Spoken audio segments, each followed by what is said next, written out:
¿Y si todo lo que crees sobre Dios está equivocado?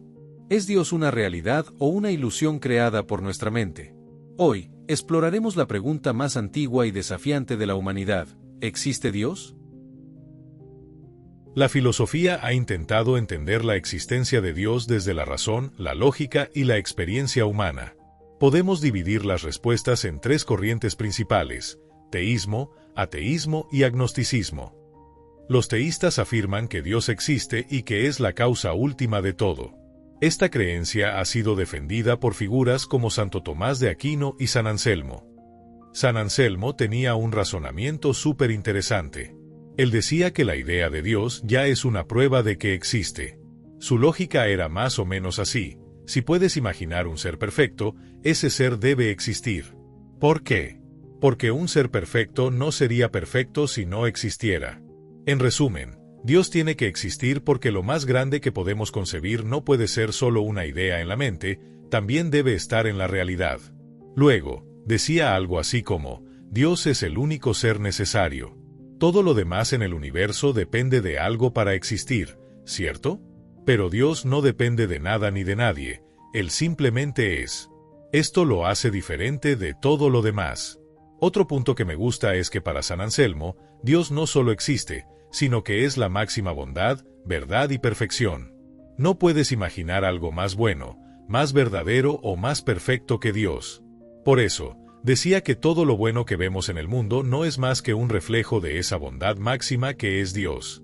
Además, argumentaba que la razón y la fe no están peleadas.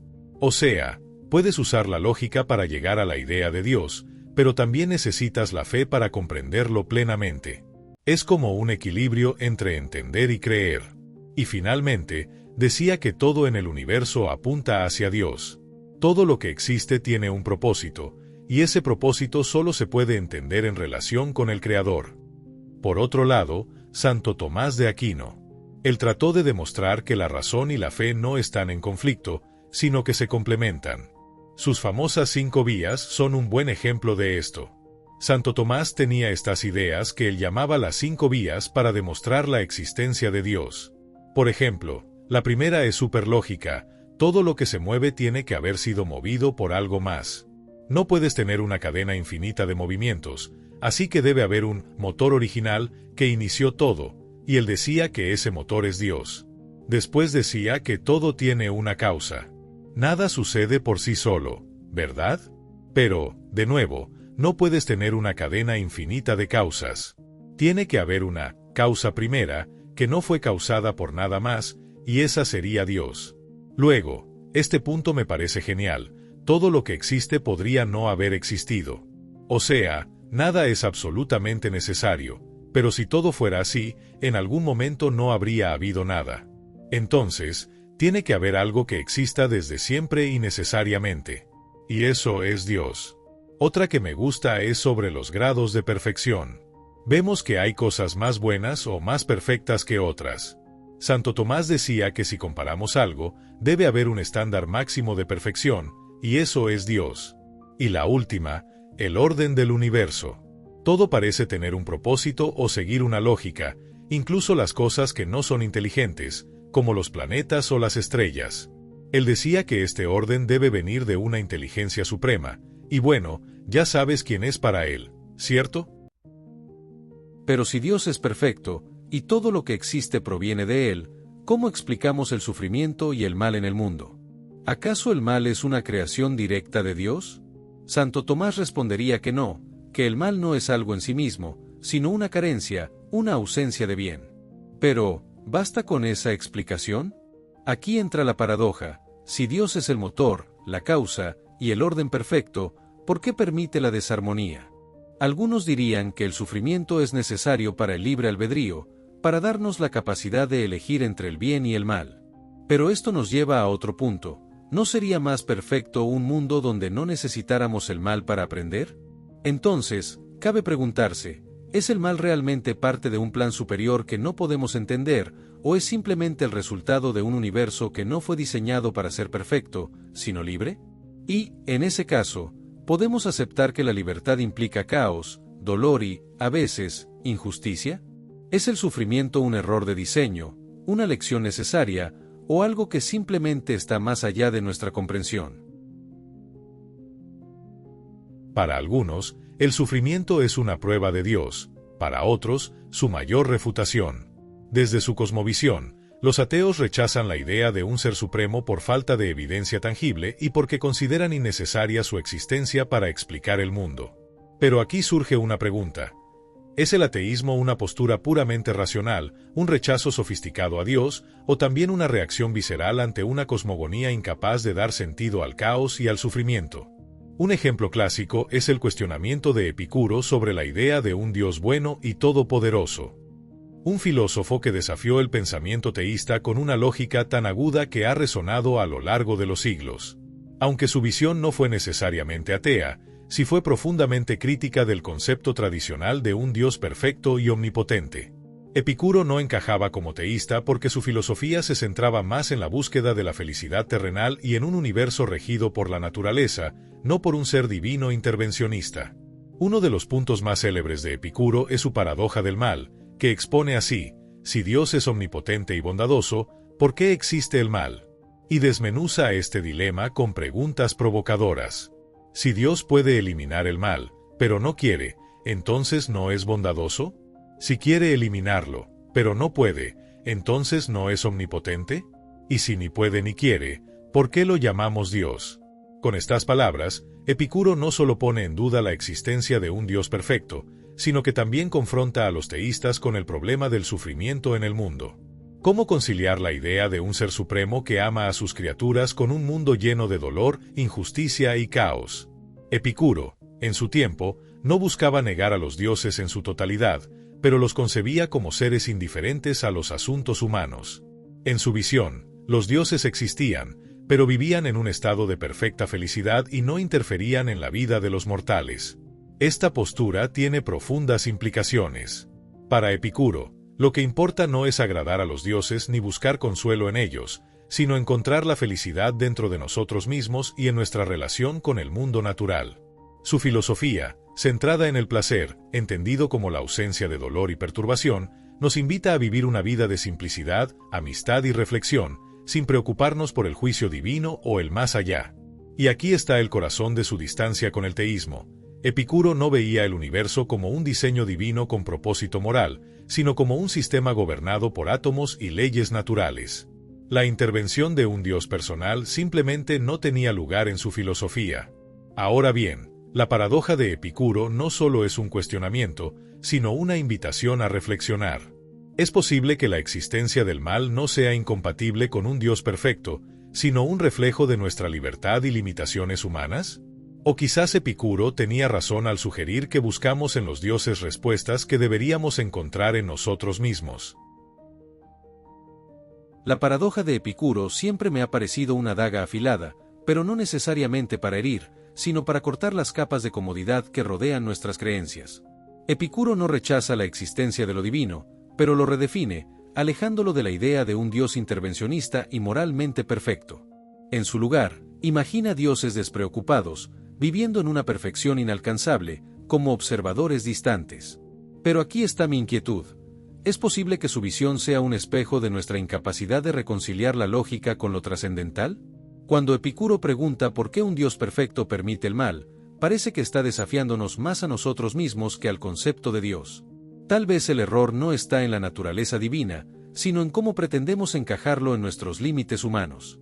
¿Es justo medir a Dios con nuestra idea de lo que es bondadoso, omnipotente?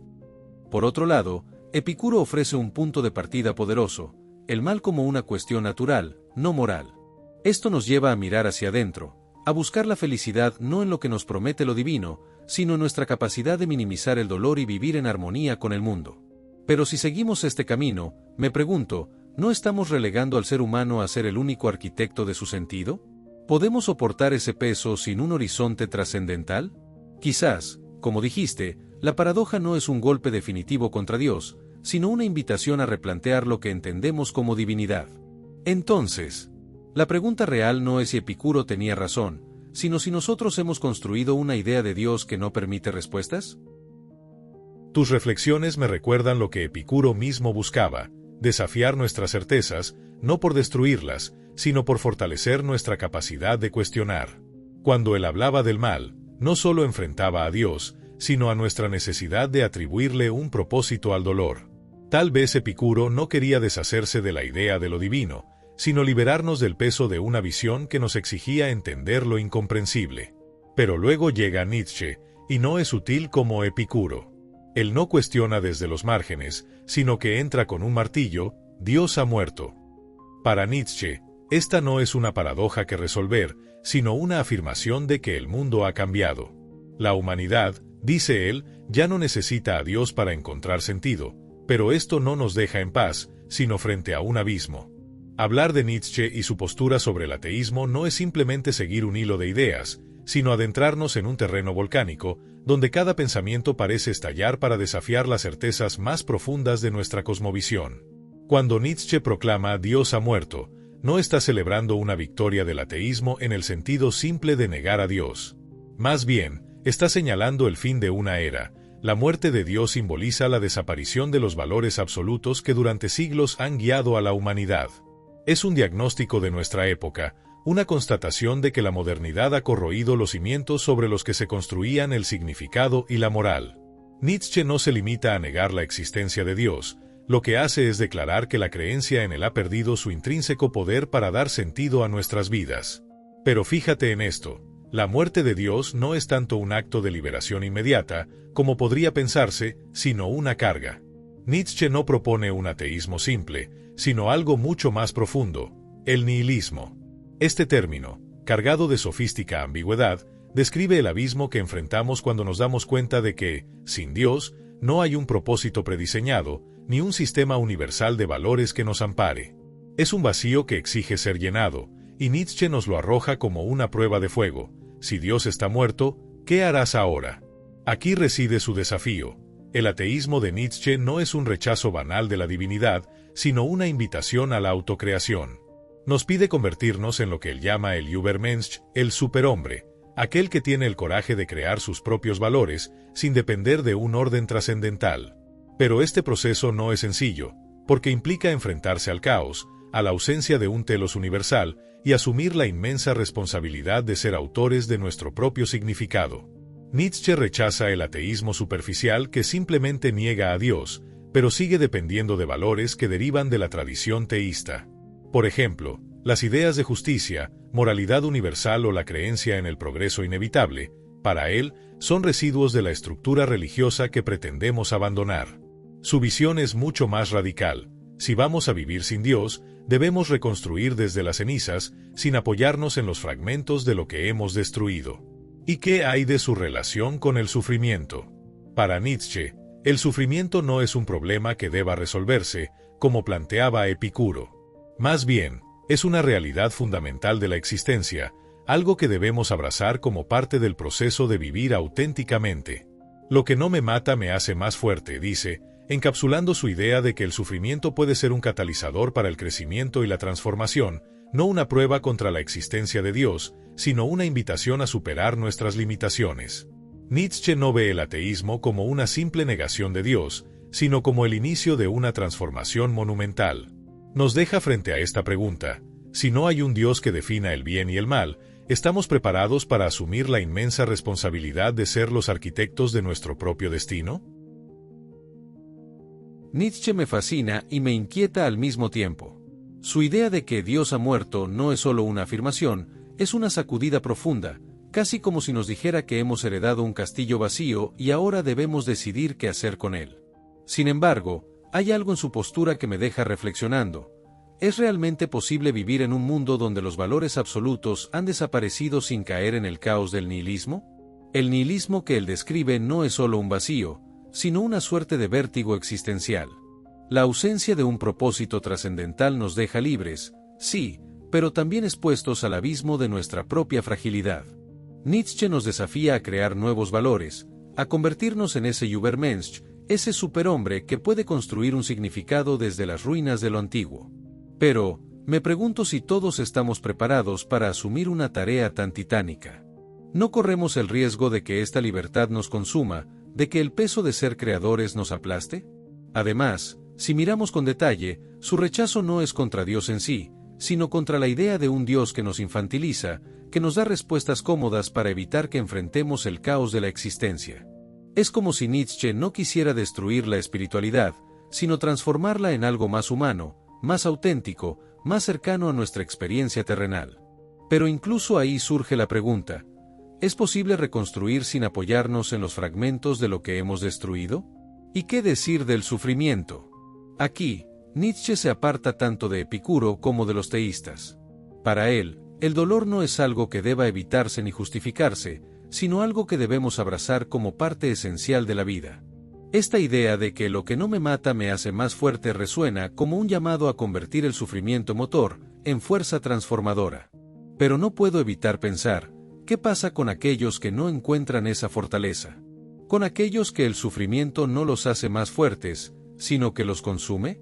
Si nos despojamos de Dios, ¿estamos realmente listos para crear nuestros propios valores sin caer en la desesperación? O tal vez Nietzsche nos está pidiendo algo más: no rechazar la idea de Dios completamente, sino reinterpretarla, convertirla en algo intrínseco a nuestra humanidad. Porque en ese abismo del que habla, quizá haya un resplandor, algo que no hemos comprendido del todo. ¿Es el vacío un fin, o una invitación a reinventarnos? Despojarnos de Dios no es simplemente cerrar una puerta, es abrir un abismo que exige valentía, creatividad y responsabilidad. La pregunta no es si estamos listos, sino si seremos capaces de soportar el vértigo de la libertad total. Nietzsche no nos deja una guía, solo nos muestra que el horizonte trascendental se ha desvanecido, y con ello, la comodidad de un propósito universal. Pero considera esto: el vacío no es solo ausencia, también es posibilidad. En ese abismo que mencionas puede haber no solo oscuridad, sino el germen de una nueva luz. Tal vez el superhombre de Nietzsche no sea alguien que crea valores desde la nada, sino quien entiende que los valores no son impuestos desde fuera, sino que emergen de nuestra propia experiencia y lucha con el mundo. No se trata de imitar a los dioses que hemos perdido, sino de abrazar nuestra humanidad en toda su imperfección, en toda su potencia creadora. Ahora, sobre reinterpretar a Dios, quizá esa sea la verdadera propuesta oculta de Nietzsche. No destruir el concepto, sino despojarlo de lo sobrenatural, de lo impuesto, y verlo como una metáfora, una aspiración intrínseca a lo humano. Dios, en este sentido, no sería un ser allá arriba, sino el símbolo de lo que podemos llegar a ser, nuestro ideal más alto, el reflejo de nuestra capacidad para crear significado en un universo que parece indiferente. El vacío, entonces, no es un fin, sino un desafío. Es una invitación a reconstruir, pero no desde las ruinas de lo que fue, sino desde la voluntad de ser más, de superar lo que creemos que somos. Porque tal vez, en ese abismo, no encontramos la ausencia de Dios, sino la posibilidad de descubrir lo divino en nosotros mismos. Ahora veamos el punto de vista de algunos agnósticos quienes creen que no podemos saber con certeza si Dios existe o no. Esta postura fue defendida por filósofos como Kant y Pascal. Hablar de Kant y su visión sobre Dios es entrar en una danza delicada entre razón y moralidad. Kant, ese gigante del pensamiento, tenía una postura que desafiaba tanto a los dogmáticos como a los escépticos. Déjame explicarte. Kant sostenía que la existencia de Dios no puede ser demostrada ni negada por la razón pura. Y aquí es donde reside su genialidad. No pretendía que Dios fuera un objeto de conocimiento, como una estrella que podemos observar a través de un telescopio. Para él, Dios pertenece al ámbito de lo nouménico, esa realidad última que no podemos percibir directamente, pero que intuimos como un marco más allá de nuestra experiencia. Ahora, esto no significa que Kant rechazara a Dios. Al contrario, él argumentaba que aunque no podamos conocer a Dios en el sentido teórico, sí necesitamos su idea en el plano práctico. Kant decía algo así: ¿cómo podemos actuar con moralidad si no existe un orden supremo que haga que nuestras acciones tengan sentido? Para él, la idea de Dios no es un conocimiento científico, sino una suposición moral, un postulado de la razón práctica. ¿Y por qué es importante este postulado? Porque en su visión, la moralidad nos impulsa a vivir conforme al imperativo categórico, esa ley interna que nos dice: actúa de tal forma que tu acción pueda convertirse en ley universal. Pero aquí está el problema. Si vivimos en un mundo donde las buenas acciones no siempre son recompensadas y la maldad parece triunfar, ¿cómo se puede sostener la justicia? Ahí es donde entra Dios, como garante de un equilibrio último entre la virtud y la felicidad. Además, Kant también postulaba la necesidad de creer en una vida futura. Decía que la búsqueda de la moralidad implica un horizonte donde nuestras acciones puedan alcanzar su plena realización, algo que en esta vida limitada parece imposible. En este contexto, la idea de Dios y la inmortalidad del alma son, para Kant, indispensables para sostener nuestra ética. Pero lo fascinante es cómo Kant evita caer en dogmatismos. No te dice, debes creer en Dios porque sí. Más bien, te desafía a reconocer que nuestra capacidad de actuar éticamente presupone un orden moral superior. Y aunque no podamos probar a Dios con la razón, su idea guía nuestra forma de vivir. ¿Qué crees que implica esto para nosotros? ¿Podemos sostener una ética sin un marco trascendental, o la moral necesita siempre un horizonte superior para tener sentido? Kant dejó esta pregunta abierta, y aquí estamos, siglos después, todavía filosofando sobre ella. Si la ética necesita siempre de lo trascendental para tener sentido, ¿no estamos delegando nuestra autonomía en algo que podría ser una construcción ilusoria? Tal vez Kant mismo insinuaba esto, que la idea de Dios, aunque indemostrable, es una necesidad práctica para mantener nuestra brújula moral en un mundo donde la virtud y la felicidad rara vez convergen. Pero, ¿no es esta dependencia un reflejo de nuestra propia insuficiencia? ¿Es posible que recurrir a un marco trascendental sea solo nuestra incapacidad de aceptar que el significado debe nacer, no de lo absoluto, sino de nuestra propia capacidad de crear? Y aquí surge una paradoja fascinante. Tal vez el horizonte superior que buscamos no esté fuera de nosotros, sino dentro, en ese intrincado tejido de razón, emoción y voluntad que llamamos humanidad. Tal vez no necesitamos un Dios externo que nos dicte el sentido, sino una divinidad interior que se descubra en nuestra lucha por la autenticidad. Así que mi postura, aunque aún llena de incertidumbre, es esta: podemos construir una ética sin un marco trascendental, pero solo si somos capaces de enfrentar el vértigo de nuestra libertad sin evadir la responsabilidad que conlleva. Porque, pienso yo, si el sentido no nos es dado, entonces debemos crearlo, y tal vez en ese acto creativo, encontramos algo tan trascendente como lo que hemos buscado siempre. ¿No sería ese, después de todo, el verdadero salto al abismo? ¿Puede la humanidad soportar la carga de ser no solo la creadora, sino también la garante de su propia ética? Kant nos dio el marco de una moralidad autónoma, una ley que surge desde la razón misma, pero aún atada a la idea de un horizonte trascendental como un postulado necesario. Tú, en cambio, sugieres que podríamos prescindir incluso de esa conexión última, que en el acto mismo de crear valores radicaría nuestra trascendencia. Es un pensamiento audaz, pero, si permites, quiero añadir una capa más a esta reflexión. ¿Qué nos dice la ciencia sobre este vacío que aspiramos llenar? Porque, si hemos de crear sentido, ¿no sería prudente considerar lo que conocemos del cosmos, esa inmensidad que parece, al menos a primera vista, indiferente a nuestros deseos de propósito? La ciencia, con su mirada despojada de lo metafísico, nos ha revelado un universo vasto, dinámico y aparentemente sin un propósito inherente. El Big Bang, la evolución, las leyes físicas, todo apunta a un orden que no necesita de una intención detrás. ¿Es esto una negación de lo divino? No necesariamente. Pero sí nos obliga a preguntarnos, si el universo funciona sin necesidad de un creador, ¿por qué insistimos en buscarlo? Sin embargo, aquí yace la paradoja científica. Aunque ha despojado al universo de cualquier diseño antropocéntrico, no ha podido responder a las preguntas fundamentales del por qué. ¿Por qué hay algo en lugar de nada? ¿Por qué las leyes del universo permiten la vida y la conciencia? Incluso en la física cuántica y la cosmología, las preguntas últimas parecen conducirnos nuevamente a un misterio que trasciende nuestras herramientas empíricas. Así que volvemos al dilema inicial. ¿Puede la ética, o incluso el sentido, nacer de un cosmos que parece carente de propósito? Tal vez. Pero, como bien intuyes, el acto de crear sentido es en sí mismo un salto al abismo, un acto de valentía radical que podría ser, al final, lo más cercano a lo divino que jamás podamos experimentar. La ciencia, con su enfoque empírico y metódico, no busca responder directamente si Dios existe, pero si se adentra en los misterios más profundos del universo, aquellos que han sido terreno fértil para el pensamiento religioso y filosófico. A través de sus descubrimientos, plantea nuevas perspectivas que, si bien no confirman ni niegan a Dios, nos invitan a reflexionar sobre su posible papel o ausencia. La teoría del Big Bang, aceptada por la mayoría de la comunidad científica, describe un universo que tuvo un inicio. Antes de esta idea, muchos creían en un cosmos eterno e inmutable. Pero este comienzo reconfiguró nuestras preguntas. Si el universo tuvo un inicio, ¿qué lo causó? Aquí es donde las posturas divergen. Por un lado, figuras como Georges Lemaitre, quien además de ser un físico fue sacerdote, vieron el Big Bang como una confirmación de que el universo tiene un creador. Para Lemaitre, este momento inicial no era solo un hecho científico, sino un reflejo de un acto divino.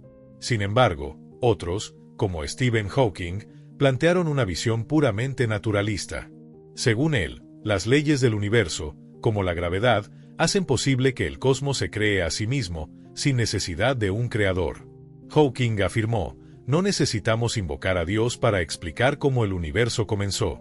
Es la propia existencia de leyes como la gravedad lo que hace inevitable que el universo exista. En esta visión, el universo no requiere propósito, solo las condiciones adecuadas para manifestarse. La teoría de la evolución de Darwin marcó otro hito en esta conversación.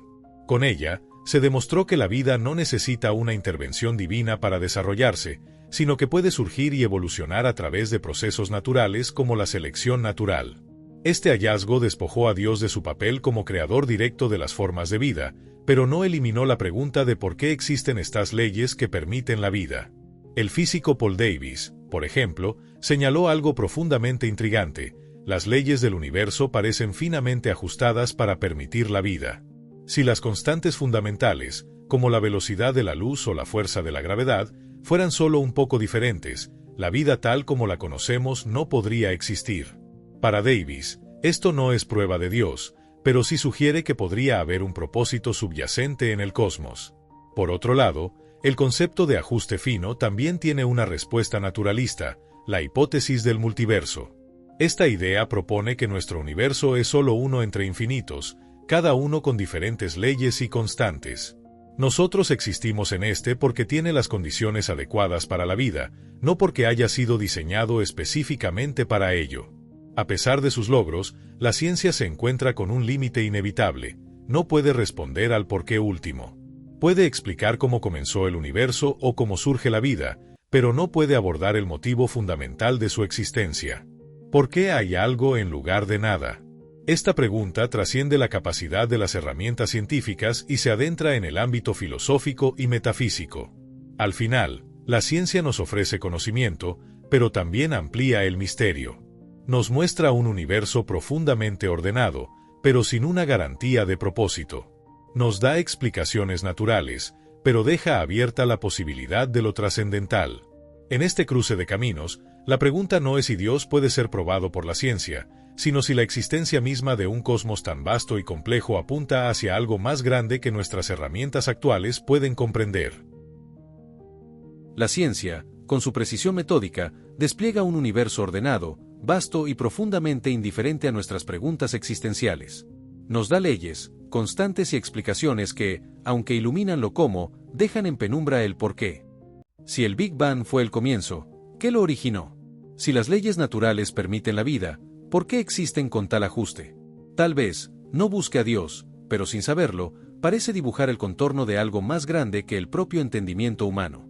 ¿Será que, en su avance, la ciencia no nos aleja de lo trascendental, sino que simplemente lo redibuja? También surge una pregunta inevitable: ¿es este orden un producto del diseño inteligente o del azar? Algunos dirían que la complejidad del cosmos, desde la precisión de las constantes físicas hasta la emergencia de la vida consciente, es demasiado sofisticada para ser fortuita. Para ellos, este ajuste fino solo puede explicarse con la existencia de una mente creadora que lo diseñó todo con propósito. Por otro lado, los defensores del azar, armados con la teoría de la evolución y la física cuántica, sostienen que este orden aparente es una consecuencia natural de procesos acumulativos, guiados por probabilidades y tiempo. El concepto del multiverso, por ejemplo, plantea que nuestro universo podría ser uno entre infinitos, y nosotros simplemente habitamos aquel que casualmente tiene las condiciones adecuadas para la vida. Sin embargo, lo fascinante aquí no es solo la dicotomía entre diseño y azar, sino como ambos apuntan hacia algo que excede nuestra comprensión inmediata. Incluso el azar, en su intrincada danza de probabilidades, parece dibujar un patrón, un orden que desafía el caos absoluto. Y el diseño, aunque sugiere propósito, nos deja con la misma pregunta: ¿quién diseñó al diseñador?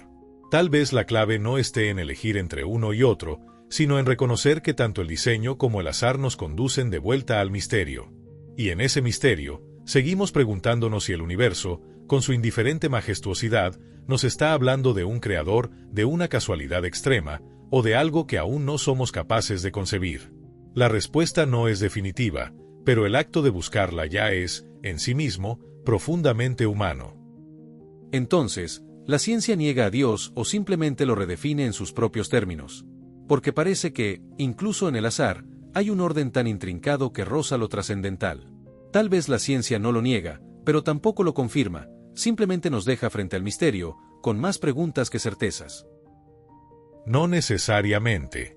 La ciencia, como decían Einstein o Lemaitre, no puede probar ni refutar a Dios, se limita a explicar cómo funciona el universo.